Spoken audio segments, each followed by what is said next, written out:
Hola de los quintos, ¿cómo están? Estamos en una clase más y el día de hoy vamos a ver un texto nuevo que es el relato histórico. El relato histórico es un texto no literario informativo que tiene como propósito narrar una serie de acontecimientos históricos que pasaron en algún país. Es un texto muy especial porque mezcla dos géneros distintos. Mezcla la narración muy propio de los textos narrativos, pero al contar información que es verídica, se transforma también en un texto informativo y esa es la función principal, por eso se clasifica dentro de los textos informativos y no narrativos. Las características del relato histórico son, primero, tiene elementos del estilo literario. Como dijimos que narra la historia como si fuera un cuento, como si fuera una narración, tiene que tener los elementos propios de la narración. Por ejemplo, tiene personajes que van a ser las personas reales, ¿cierto?, de la historia que participaron de estos hechos históricos. Va a tener lugares en específico que va a ser el lugar o el país en donde ocurrieron esta serie de eventos, y narrador, quien es el que va a contar la historia. La segunda característica, y muy importante también, es que el relato histórico se organiza de manera cronológica, o sea que va contando los sucesos que ocurrieron, ¿cierto?, ordenados por fecha, de lo que pasó primero hasta lo que pasó por último. Tercero, que como los hechos ya ocurrieron, siempre se va a narrar y contar la historia en pasado, ¿cierto? Porque estamos contando hechos reales que pasaron en la historia de algún país, por lo tanto, son historias que ya ocurrieron y se narran en pasado. Cuarto, el relato tiene que ser claro. ¿Qué quiere decir esto? Que el lector tiene que comprender el hecho que ocurrió y para eso se entregan muchos detalles y tiene que ser muy bien explicado. Y quinto, como se están narrando hechos que son reales, también la información que se entrega tiene que ser objetiva. ¿Qué quiere decir esto? Que uno tiene que poder comprobar los datos que se están entregando porque obviamente que de verdad ocurrieron. Por eso tienen que estar con fuentes, respaldarse con fuentes que sean veraces y también confiables. Y por último, en el relato histórico se puede ocupar un lenguaje que es más informal. Ese es el lenguaje que yo puedo ocupar a lo mejor cuando converso con un amigo, ¿cierto? Porque al ser un estilo narrativo, al ocupar un estilo narrativo, se permite que sea un poquito más liviano lo que se está contando y no sea tan estricto como lo vemos en la noticia, el lenguaje que vemos en la noticia o en el artículo informativo. Y la estructura del relato histórico comienza con una introducción.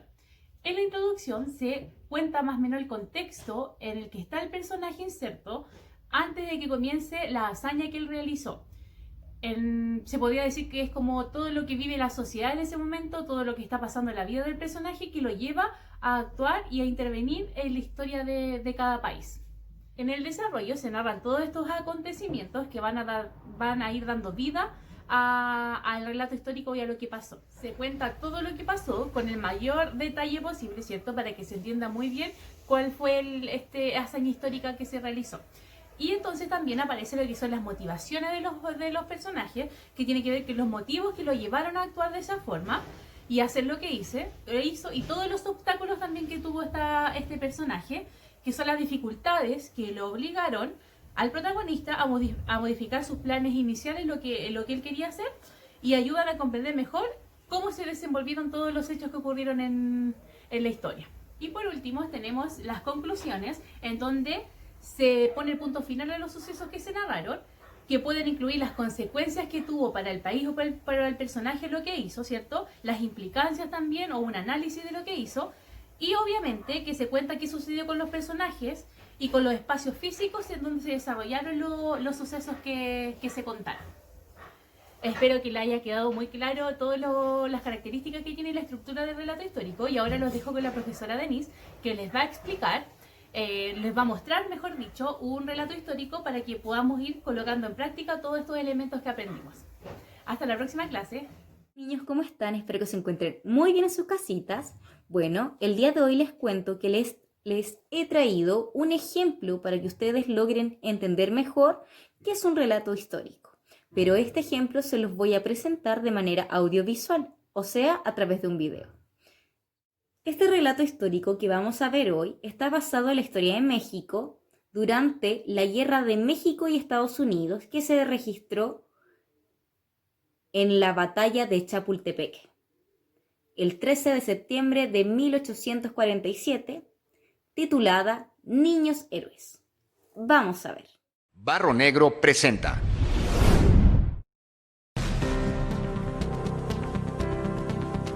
La guerra entre México y Estados Unidos tuvo lugar entre 1846 y 1848. México luchaba por defender su territorio de los vecinos del norte. El 13 de septiembre de 1847, cuando los norteamericanos decidieron tomar la Ciudad de México, invadieron uno de los puntos más estratégicos para el ejército mexicano, el Castillo de Chapultepec, sede del Colegio Militar. El general Nicolás Bravo encabezó la defensa del castillo. Contaba con 800 hombres, de los cuales 200 eran cadetes del Colegio Militar, y el resto soldados del batallón de San Blas. En tanto, los norteamericanos, dirigidos por el general Winfield Scott, sumaban cerca de 8,000 elementos que se esparcieron por distintos puntos del país. Al general Bravo lo apoyaron el coronel Santiago Xicoténcatl y el general José Mariano Monterde. Cuando inició la lucha, el general Monterde dio la orden de que los cadetes se fueran a sus casas. Contrario a eso, algunos alumnos permanecieron firmes en su decisión de luchar y defender el castillo de Chapultepec. Entre los miembros del colegio militar se encontraban 6 jóvenes, un teniente recién graduado del colegio y 6 cadetes, que hoy se reconocen como los niños héroes. Ellos son: cadete Vicente Suárez. Nació en Puebla y a los 13 años ingresó al colegio militar. Como era hijo de un militar, se le aceptó como cadete, pero 2 años después murió en combate en el castillo de Chapultepec. Su mención honorífica dice que se encontraba vigilando el castillo desde el mirador. Cuando se dio cuenta de que los norteamericanos estaban invadiendo, les marcó el alto, mató a uno e hirió a otro, pero al final fue asesinado en su puesto. Cadete Agustín Melgar. A los 17 años, en noviembre de 1846, Agustín Melgar ingresó al colegio militar, pero al poco tiempo fue expulsado por no asistir a una revisión por parte de sus superiores. Presentó de nuevo su solicitud de ingreso y el 8 de septiembre de 1847 fue aceptado de vuelta sin saber lo que el destino le prepararía 5 días después. El cadete nacido en Chihuahua se refugiaba en los dormitorios, utilizando los colchones como trinchera. Murió a causa de las heridas de bala que recibió tratando de defender el castillo de Chapultepec, pero sobre todo el honor de la patria. Cadete Juan Escutia. Se conocen pocos detalles precisos del cadete Juan Escutia. Sin embargo, se sabe que a los 20 años, un 8 de septiembre de 1847, ingresó como cadete agregado al colegio militar, donde permaneció solo 5 días con vida. Juan Escutia, así como su compañero Vicente Suárez, se desempeñaba como vigilante en el mirador y a él se le atribuye haber saltado desde lo alto del castillo envuelto en la bandera nacional para evitar que los invasores se apoderaran de ella. Cadete Francisco Márquez. Nació en Guadalajara y a los 13 años, en enero de 1847, ingresó al colegio militar donde perteneció a la primera compañía de cadetes solo 8 meses, pues en septiembre se desató la lucha invasora en la que participó hasta su último aliento de vida. Cuando el enemigo atacó el castillo de Chapultepec, Francisco Márquez fue acribillado. Todavía tenía 13 años de edad cuando murió, siendo entonces el más joven de todos los muchachos. Cadete Fernando Montes de Oca. En enero de 1847, a sus 18 años de edad, Fernando Montes de Oca entró al colegio militar para defender a su patria de la invasión estadounidense. Se dice que cuando los enemigos llegaron a la entrada del castillo de Chapultepec, Montes de Oca saltó desde una ventana para llegar más pronto e impedir el ingreso de los invasores. Sin embargo, los contrarios que habían logrado ingresar a la azotea del castillo dispararon desde arriba, causándole la muerte. Teniente Juan de la Barrera. A sus escasos 12 años de edad y con una conducta ejemplar, Juan de la Barrera, hijo del general Ignacio de la Barrera, se enroló en el ejército. Cuando cumplió 13, se le otorgó el grado de subteniente. A los 15 años ingresó al colegio militar y en 1847, cuando los enemigos norteamericanos asaltaron el castillo de Chapultepec, Juan de la Barrera formaba parte del batallón de zarpadores y participó en la lucha con el grado de teniente. Murió a los 19 años en la entrada del castillo, defendiendo a su país. Al morir, los 6 jóvenes tenían entre 13 y 20 años de edad, siendo Francisco Márquez el más pequeño y Juan Escutia el mayor.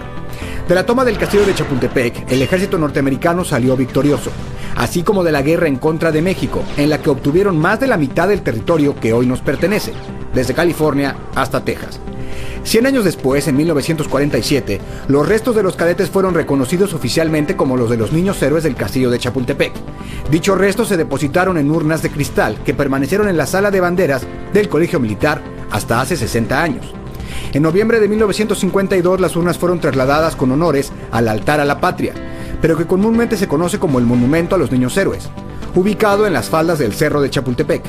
Esta consta de 6 columnas de mármol con un águila de bronce cada una y al centro se ubica una escultura que representa a la patria. Aunque este monumento honra la memoria de 6 jóvenes cadetes, en realidad los honores son para todos y cada uno de los presentes en el castillo de Chapultepec, que valientemente se entregaron a la lucha en defensa de nuestro país. Ya mis niños, ya que hemos comprendido y entendido cuáles son las características y el propósito de un relato histórico, y además hemos visualizado su ejemplificación, vamos a realizar la actividad de hoy. Entonces, según el texto relatado por la profesora Carolina en la primera parte del video y que también ustedes podrán observar en su guía, vamos a responder las siguientes preguntas. La primera pregunta nos dice, ¿qué aporta la imagen en el texto? Recordamos entonces las características que nos comentó la profesora en el inicio y vamos a poder responder esta pregunta. Dice, compara este relato con los textos narrativos y con los informativos que tiene cada uno.